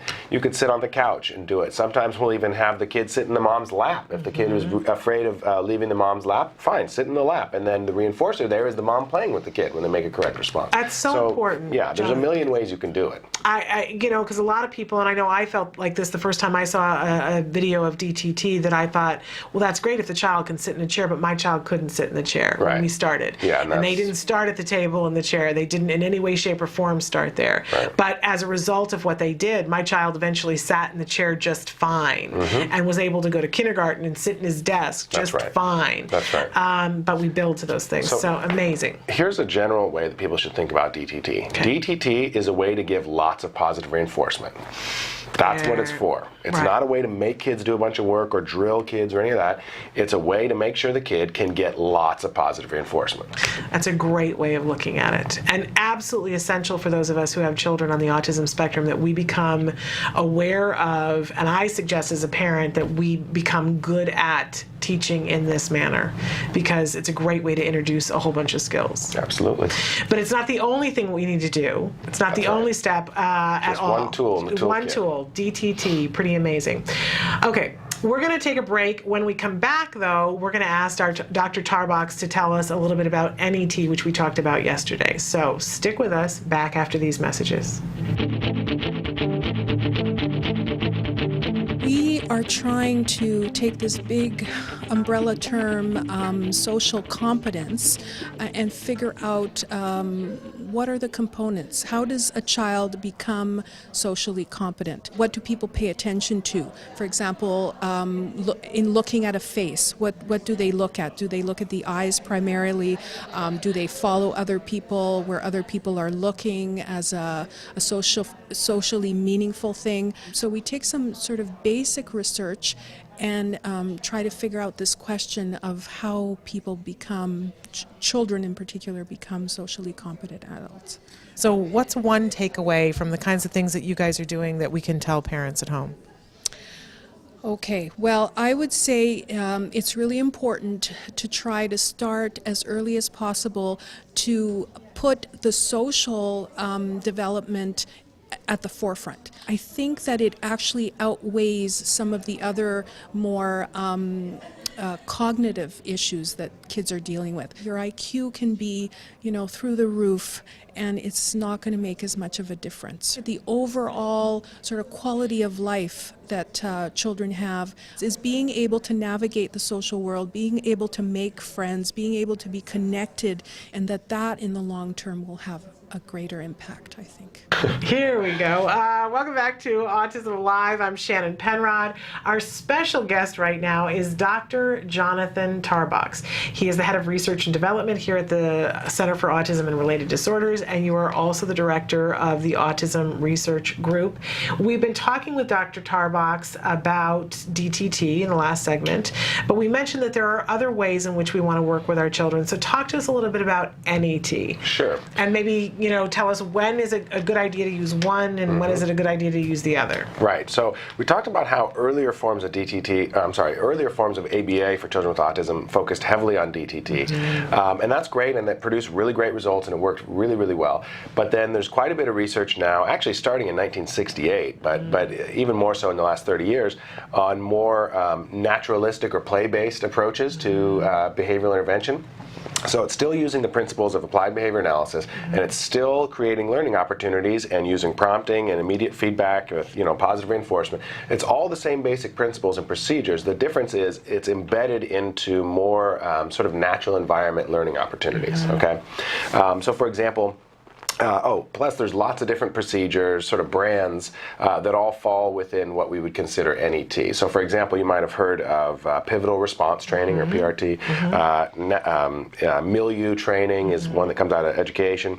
Natural language paradigm, the MAND model, incidental teaching, modified incidental teaching. All these are different approaches that focus on building building behavioral sort of teaching principles and procedures into more natural environment interactions. So I'm not saying that there's no difference between all those different ones, but the similarities between those many procedures are enough such that it makes sense to talk about all of them as NET, or natural environment training. Right. So here's some of the features that pretty much all natural environment training shares. One, the learning opportunity is directed by the student, not the teacher. So in discrete trial training, the whole point is the teacher controls the rate of learning opportunity. So the teacher delivers the instruction, that's the learning opportunity, okay? And the whole point is make lots of them happen as fast as possible, so you get the most learning in the shortest amount of time possible. In natural environment training, it's different. The student actually makes some kind of initiation that starts the learning opportunity, okay? So let me give an example of what I mean.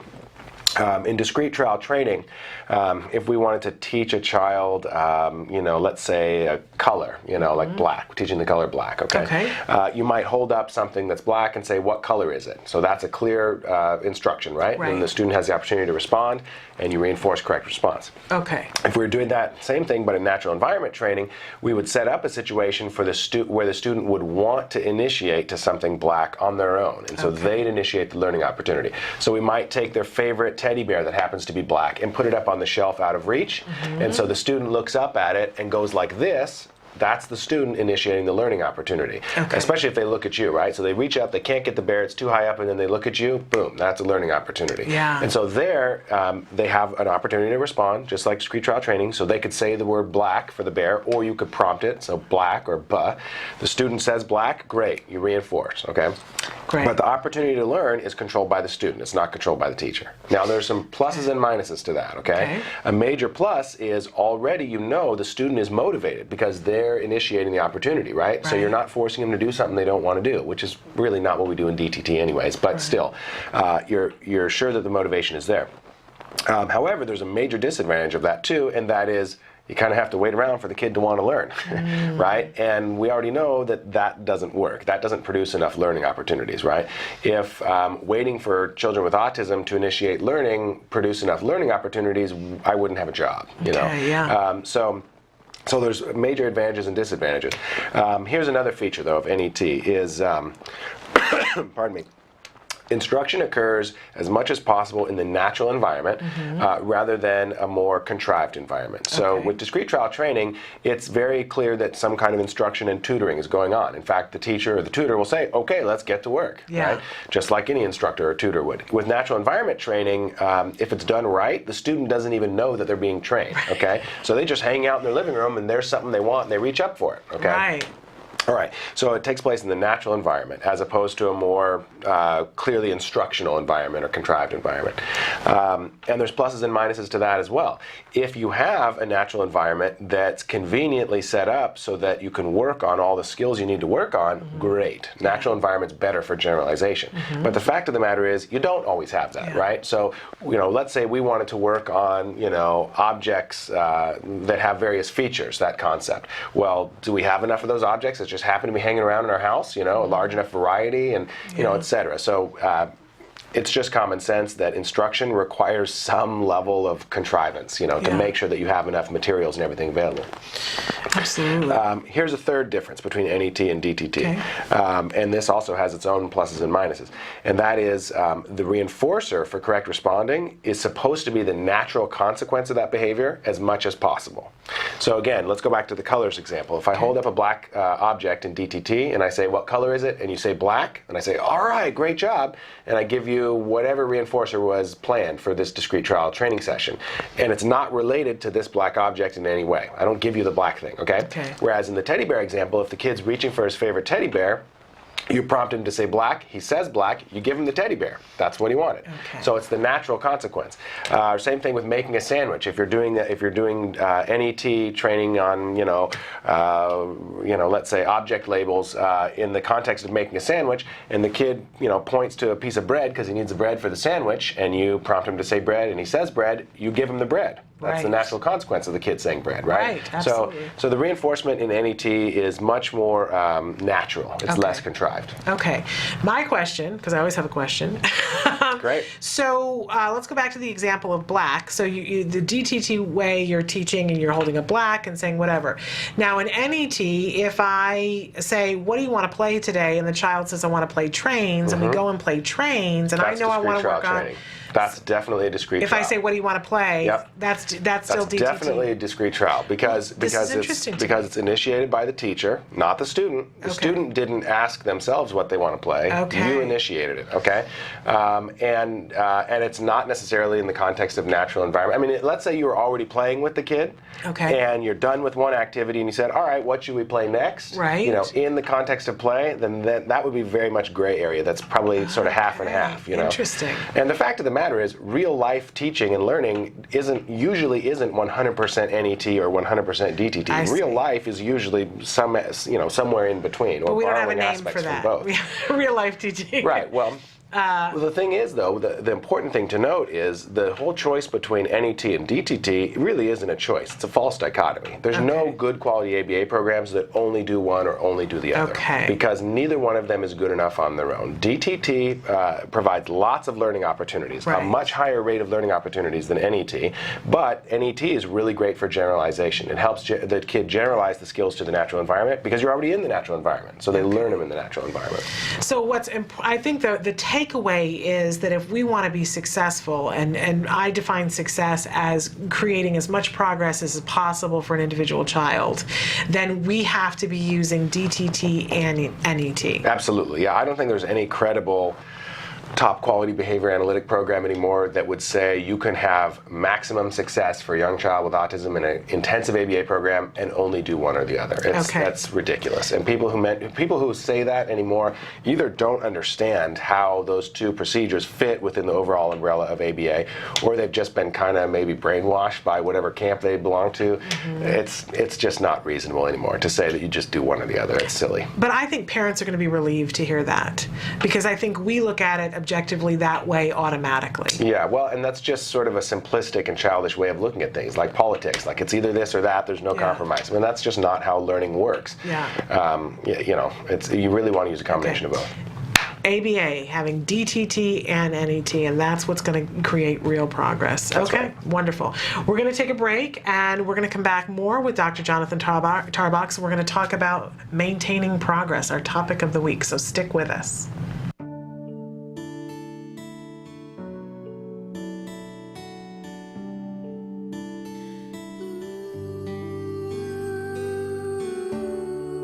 I am grateful for Autism Speaks because they allow families like me to have hope. They're working towards having these children live better lives. There's a space for you. Yeah, there's a world for you, and there's a community that is behind you. And one that has really been able to be the singular voice for people who are involved with and who care about autism. I do have autism, but I don't let that become a disability for me. Autism Speaks is going to continue to help those who need it, and just look at all the stuff they've done so far and you will be impressed. 3, 2, 1.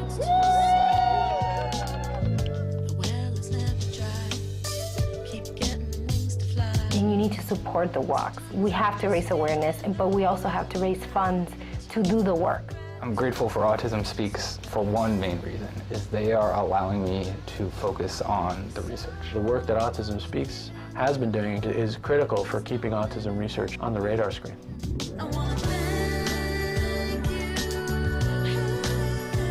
We proclaimed 2 April as the World Autism Awareness Day. I'm very proud of the UN and thankful Autism Speaks.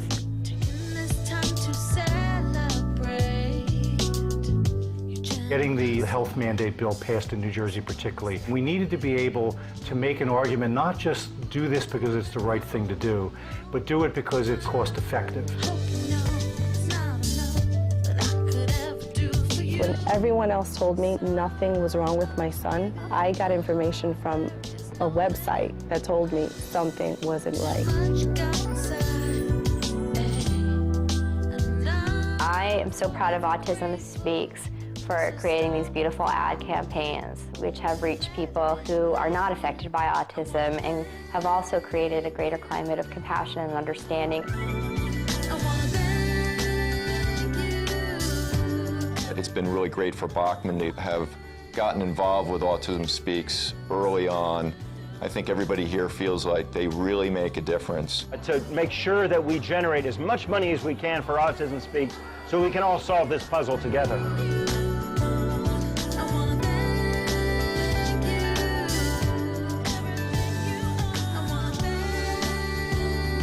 There's no way we could have come this far without our families, without our supporters to date, but there's so much farther we have to go. And everybody's invited to join this cause. We need all the help we can get to make the difference we know we can make.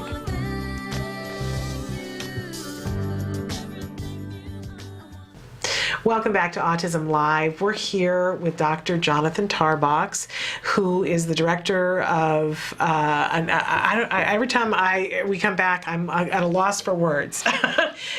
Tell them exactly what you do, since I'm at a loss for words. No problem. Director of Research and Development at the Center for Autism and Related Disorders, and I'm the Executive Director of Autism Research Group, which is an independent nonprofit research institute. And we should pause for a second to say that the Autism Research Group, that you're always looking for parents' opinions on things, on right? Research, yeah. A lot of our research that we do at ARG is generated from ideas that parents have. So it's directly addressing topics and ideas that are of the biggest concern to parents. And they can go to our website, www.autismresearchgroup.org, and take a survey to actually tell us what kind of research they think matters.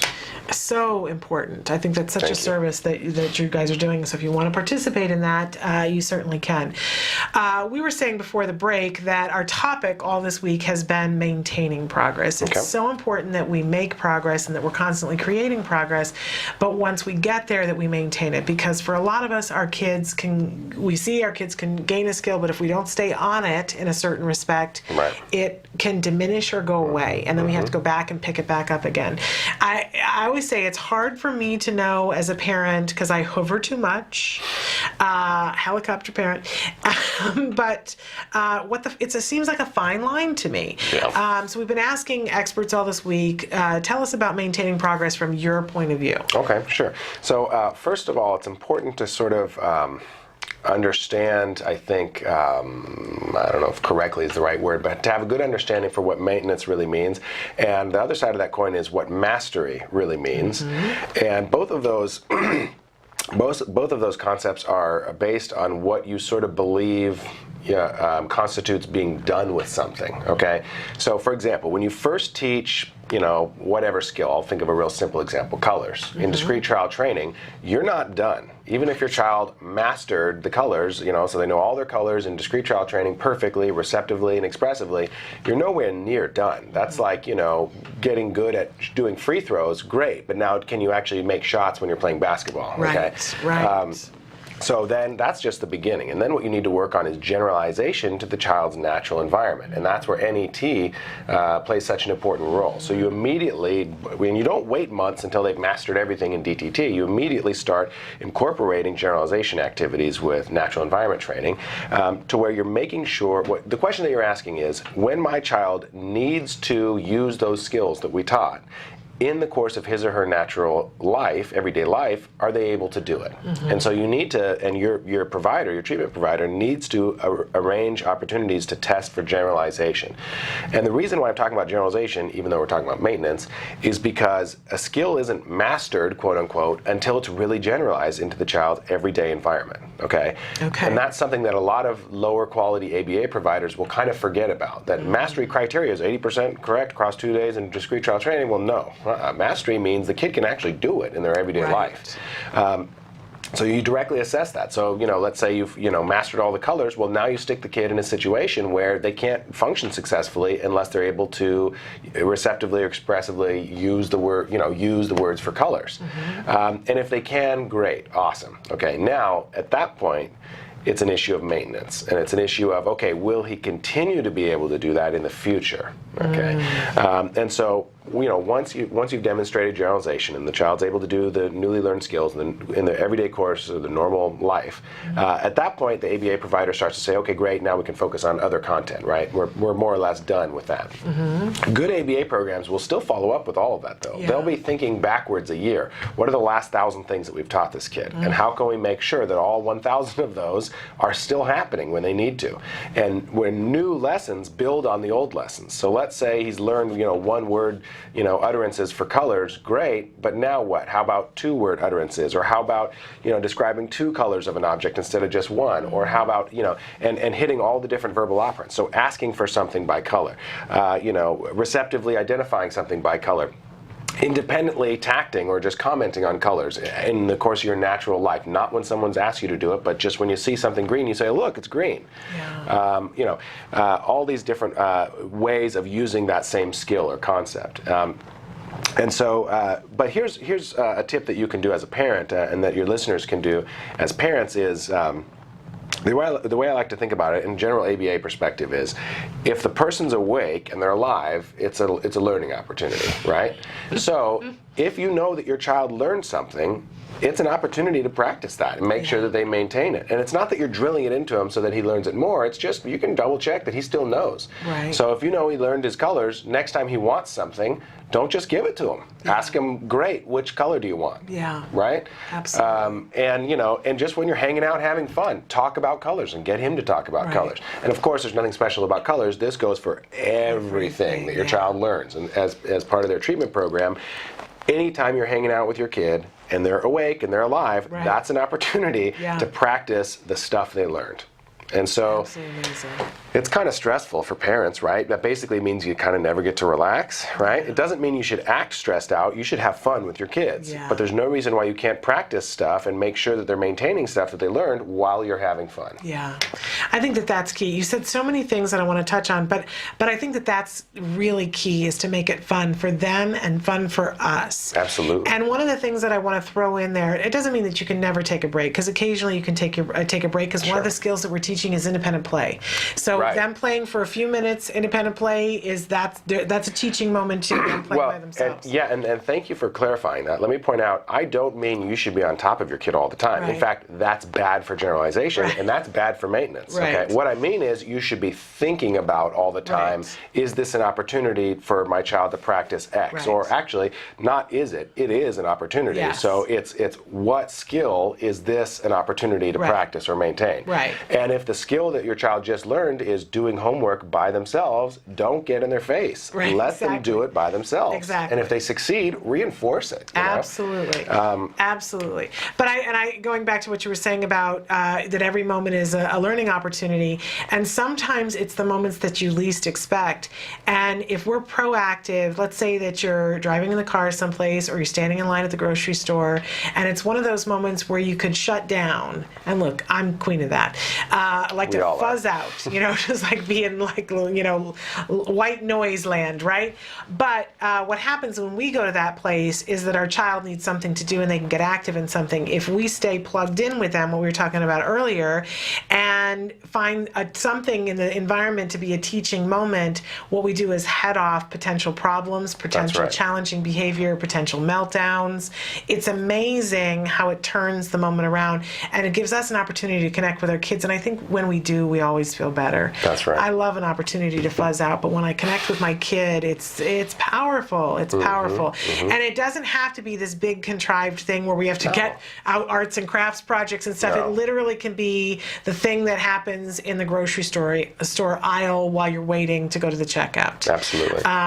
Those moments, think about the moments when you have the most challenging behavior. Sometimes if you get to the teaching moment before that happens, turns it around. That's right. Maintaining progress. It's a thing that's very important. It's a very, very important. But what I also heard you say was that you guys think back over the last year and what 1,000, did you hear him say that? What 1,000 skills? And that's actually a pretty conservative estimate. It might be more like 2,000 or 3,000. I mean, depending on how many hours a week the kid has, and how long you've been, and how fast they learn. It could be several thousand things. That chokes me up, and I want to hug you because, no, honestly, because when you're on this path and starting it and thinking how overwhelming it is, and you just toss out that number, all the thousands of things, it really reminds us how hopeful we should be. And that's not a special outcome. Learning thousands of things over the course of a year is a normal outcome for children with autism that are in a top quality treatment program. That's expected. That's not special. I'm so glad you're here and watching this, because we should all be expecting progress. That's right. This is where we should be, and certainly as we make this move into insurance, being covered by insurance is going to be expecting it too. Let's all get into the headset of expecting progress and maintaining it. Absolutely. Wonderful. All right, we're going to take another short break, and we're going to be back in just a few minutes with Dr. Jonathan Tarbox. Stick with us. I'm Joe Montaigne. As a father of a daughter with autism, I know the challenges that brings. Military families impacted by autism wage a battle on two fronts. One for their country, and another for their children. I know your God knows we're in a battle zone. Well, I'm fighting the war back here, and I'm fighting it all alone. With 1 in 88 military children diagnosed with autism, the families face extraordinary challenges. But there is hope. With intensive treatment, the lives of children with autism and their families can be changed. You can make a difference. We've all been waiting for. To learn how you can help a military child with autism, go to acttodayformilitaryfamilies.org. Thank you. Maybe tomorrow.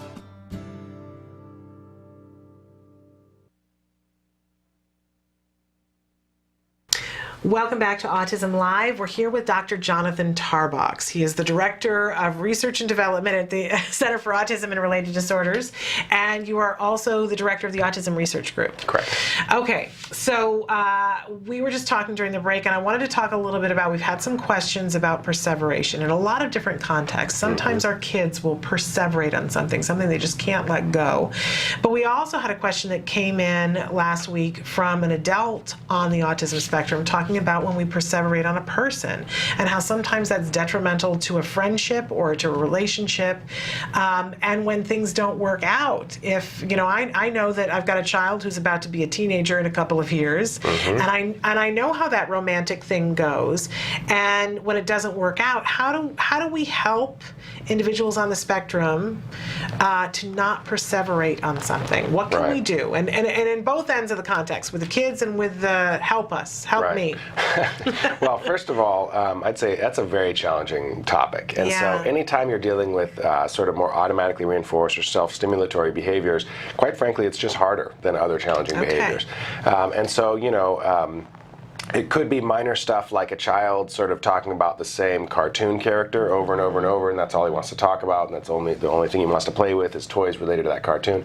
Or it could be all the way up to, you know, a teenager or adult on the spectrum texting a friend too much, you know, or Facebooking a friend too frequently, or you know, a love interest, a date, or something like that.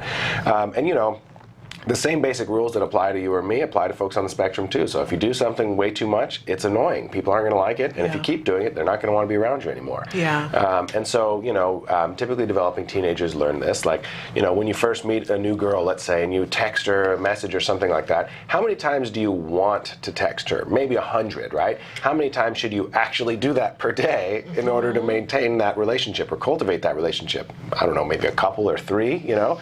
And certainly once you text someone and they don't respond, that's probably time to stop for the day, right? Unfortunately, there aren't any hard and fast rules. You know, social interactions are so complex and so subtle, right?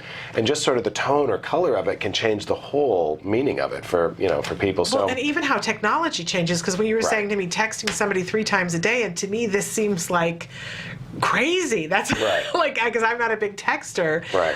So I don't even know the context of those kinds of things. And I know a lot of parents out there say, I don't know what the teenage rules for that kind of thing are. And you know, I'd say we're not necessarily, at least my team, are not necessarily experts in this, but we've been talking about maybe writing a book, or actually a book is too outdated now, maybe be a blog or a, you know, an e-book or something like that, or maybe an app, an iPhone app. There we go. That gives basic rules, like here's some basic rules to follow. It wouldn't be black and white, but it could be simple stuff. Like if you've sent one text or one email and they haven't responded, send one more the next day. If they haven't responded again, just stop, move on.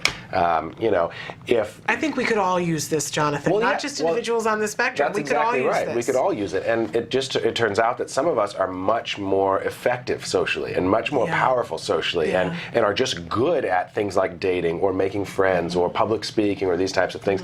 And others of us aren't. Some of us are horrible at it, even if we're typically developing. You know, and then of course the reality is somewhere in between, probably for most of us. But yeah, I think everyone could use some more of this. But okay, so this is all very helpful. You need to make an app. I don't know about helpful, but yes, we need to. But in particular, for the one person who wrote in, it was perseveration of thought, thinking of somebody that the friendship is already over because things happened and it didn't work out, and they were looking at proactively changing things in the future. But when there's a thought that keeps coming over and over and over, is there something that we could do as a parent or as a friend or as the person experiencing ourselves to make that stop? Well, no, you can't. And that's one thing we know about obsessive thoughts is you can't make them go away, because the harder you make them go away, what are you doing? You're doing Calling attention right? to it. You're thinking about your obsessive thoughts. That is the problem. So the harder you try to make your obsessive thoughts go away, the more they're staying. So you might as well give up on trying. Really, honestly, give up on making them try to go away. Well, that's helpful. And instead, a different way of thinking about it that you can do in addition to obsessing, because if you're going to obsess, you're going to obsess. You can't stop. In addition to that, you can think about thoughts as something that you do. They're a behavior that you engage in, and that's definitely one thing you can do, right? But that doesn't cause you to do anything else. It kind of seems like it does, right? Like if I'm thinking about calling this person so much, I have to just call him to get it over with. Right. Well, no, you could actually just think about it a lot. You don't have to do that other outward behavior that you think your thoughts are causing. You can, but you don't have to. Thinking is just another thing to do. So instead of, or in addition to those obsessive thoughts, it's helpful to identify other things to do that lead towards valued outcomes for you. All right. So exercise is another great example. What most of us do is worry about or think about how much we're going to exercise, or think about excuses to not exercise, or think about why, right? It's me too. It's everybody, right? Well, it turns out what works a lot better is take action towards valued outcomes. Say, well, okay, I could worry about it, or I could just go do it. You know, or make a plan. Like, I could obsess about this girl, all night, and fine. In addition to that, I could go to the library and check out a book that I like, or in addition to that, I could go watch a show that I like, or I could go for a bike ride. I mean, pick something else that matters to you and do it. You know what I like about this is that it's not being in denial. It's because so often people say, well, stop it. You can't stop it. And this is exactly what I experience with my child, that sometimes I revert into before I ever knew about ABA, and he'll be doing something and I'll say, stop that. And I'm talking to stop that. Talking to him, would you stop doing that? And I want to find all the different ways that I can say, knock that off, stop it, even to the point where if he's kicking something where I touch his leg, instead of giving him something else to do. I'm not really going to get him to stop kicking his leg. Not necessarily. But I can get him to do something else. Right.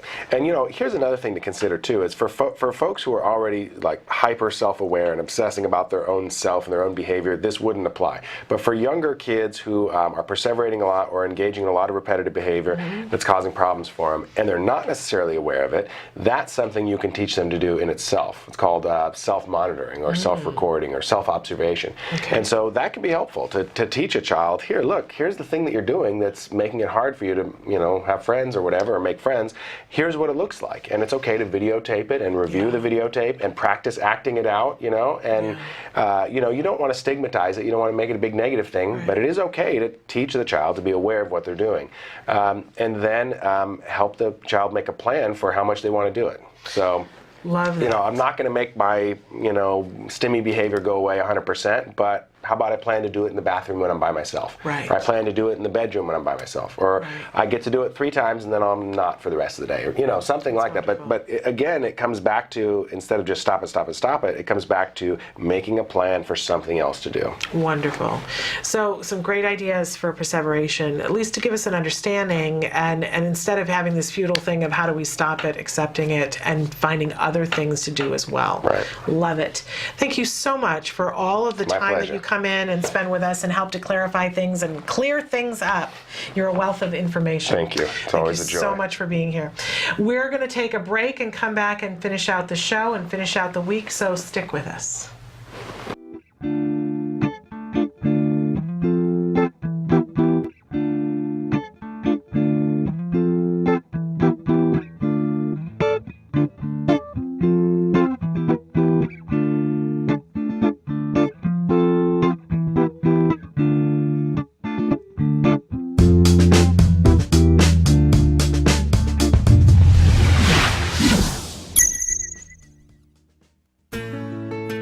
Skills is a revolutionary web-based program that incorporates comprehensive assessment, curriculum design, progress tracking, and treatment evaluation for children with autism all in one place.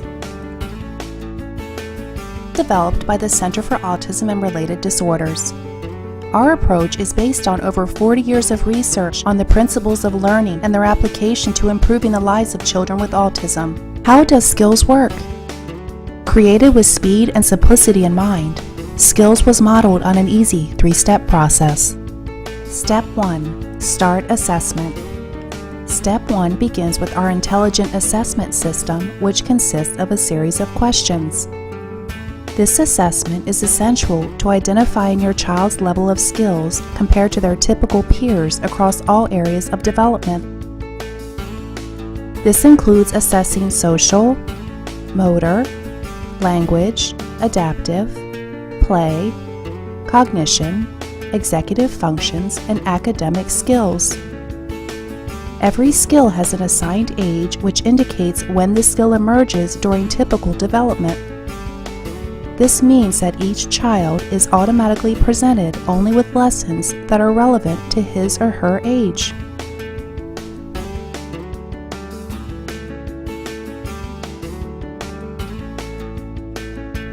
Step 2. Choosing activities. It's now easier than ever to build an individualized treatment plan. In Step 2, you are presented with an individualized pool of activities that are directly linked to your student's assessment results. Each activity represents a specific skill that has been indicated by the assessment as needing to be taught. Activities are categorized by curriculum and then by lesson. There are 3 main types of skills: building blocks, fundamental, and expansion skills. Fundamental skills are necessary for successful everyday functioning. Building blocks are prerequisites to a fundamental skill. Expansion skills are non-essential skills, but may provide further enrichment in certain areas. After reviewing the activities available to you, you can quickly add your chosen activities to the treatment plan by simply checking the box and clicking the button. Step 3. Start treatment. Once you have selected and added the activities you want, you are ready to begin teaching. Skills provide you with all the tools necessary to design and manage an effective curriculum plan, such as printable activity guides that are customizable by the teacher, supplemental teaching aids including printable data sheets, teaching guides, visual aids, worksheets, and tracking forms, detailed IEP goals and benchmarks for each activity, brief and visually appealing video tutorials, a variety of treatment progress and clinical timeline charts, and lots more. And since Skills is completely web-based, everything you need is available 24 hours a day, 7 days a week, in one easy-to-access location. Skills users even benefit from unlimited access to a support community, where they can ask questions and share ideas with a skills expert. Skills is always with you.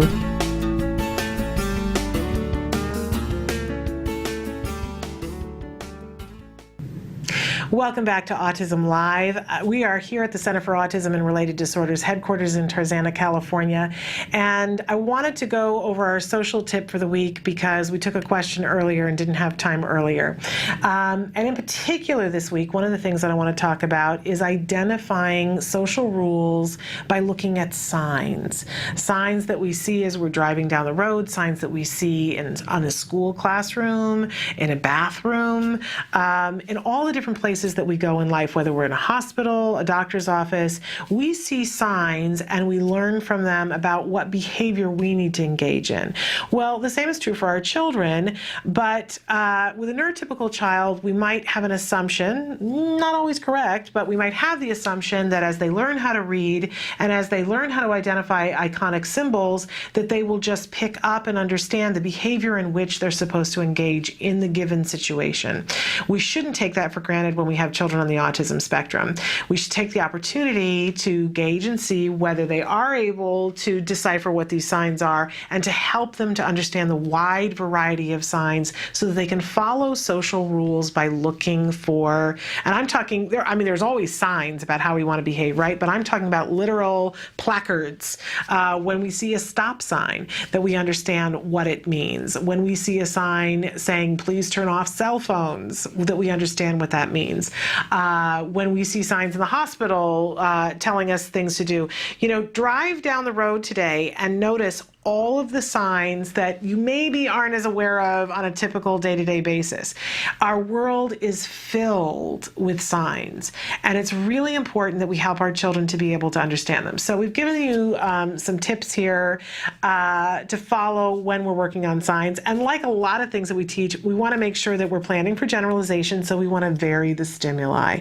It's not as though we want to teach a child that a stop sign only is red and is only a hexagon and says stop on it, right? Because sometimes you'll be someplace and it's a circle that's red that says stop, and sometimes there'll be something that says stop that's blue. So we want to make sure that and that's just a stop sign, which is pretty, most of the time they stay pretty similar. But we wouldn't want a child to misunderstand and see a sign that said stop and not engage in behavior, or not stop engaging in behavior because they only thought of it as a hexagon. So we always want to vary our stimuli. We might start with something, again, that's two-dimensional, but we're always going to make sure that we take it out into the community before we're done, right? Kind of makes sense. It's easier to begin to work on something when it's two-dimensional and we're starting to teach what a stop sign looks like, because we can control all the other variables. There's not the dog barking on the street corner and the kid going by on the scooter and the car coming around the corner screeching its tires when we're standing in front of the actual stop sign. So maybe starting with two-dimensional, but really taking the time to take this out into the community. I've said before that one of my favorite teaching moments is being in the car. For whatever reason, that's a prime opportunity for my son to be able to have conversation with me. I don't know whether it's something about the movement or that, he's strapped in and so there's no place for him to go. He's a captive audience, as we say. So, driving around, we have opportunities to point to signs and say, look at that sign, what does it mean? After we've already helped them. We don't want to put them in a situation where they get frustrated with it, right? Make it as fun and as absolutely as you can. But there are a lot of iconic signs that are out there. One of the ones that's really popular right now is the circle, the Buster sign, the circle with the slash through it. We want to make sure that we address those kinds of signs with children so that they know whatever it says, if it's got the Buster sign on it, that means that's not allowed. I think that this is something that we can have a great deal of fun with, and especially when you get with older children. I think we tend to think of these lessons only for smaller children. But as children grow older, I think it's ideal to revisit this. You can find signs if you just, again, Google and put in images and put in signs and have a game where, I think there are even apps that do this to try to identify what does the sign say. Because it'll have all these different symbols, and sometimes they're kind of hilarious. Sometimes they're made up. It could be very, very fun. But if your child is able to identify iconic signs like the Buster, or the sort of the pedestrian walking, what that looks like, it can be really hilarious. Just recently we were at Disneyland and they were having a whole bunch of different signs that were from Disneyland that you could, I don't remember whether it was on an app or something but I remember as a family we were going through, and there were some that were really, really interesting to us that we were having trouble deciphering what they were, and there was a big discussion that ensued, and one person was saying, I think it means this, and another person, and eventually we asked one of the park people and they said, oh no, what it means is this. And it was a great deal of fun.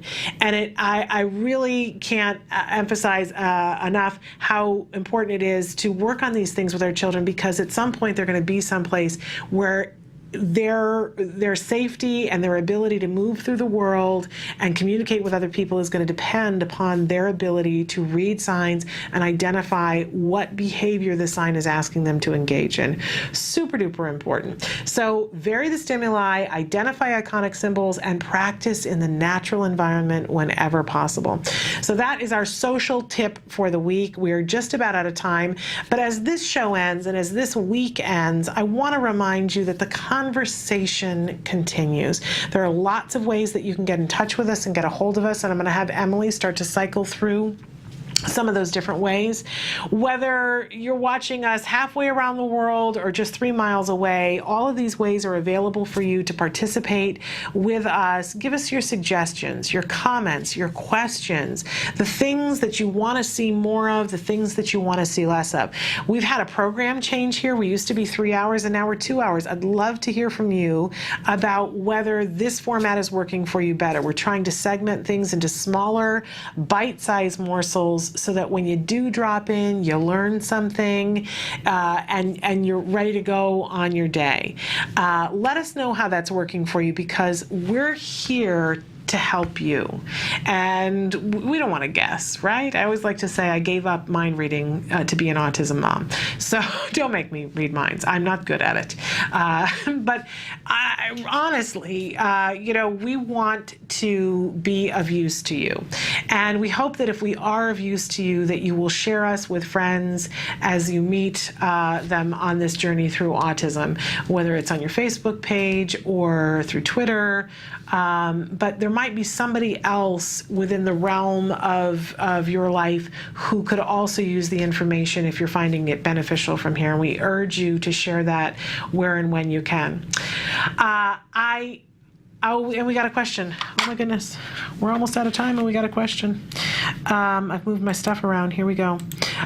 Somebody wrote in and said, my 10-year-old perseverates on Baby Einstein videos on YouTube. Whenever he gets 15 minutes of free time on the computer as a reward, that's what he does. Seems like he's never going to grow out of this phase. He's 10 and mainstreamed with an 8. Any advice? It drives me nuts.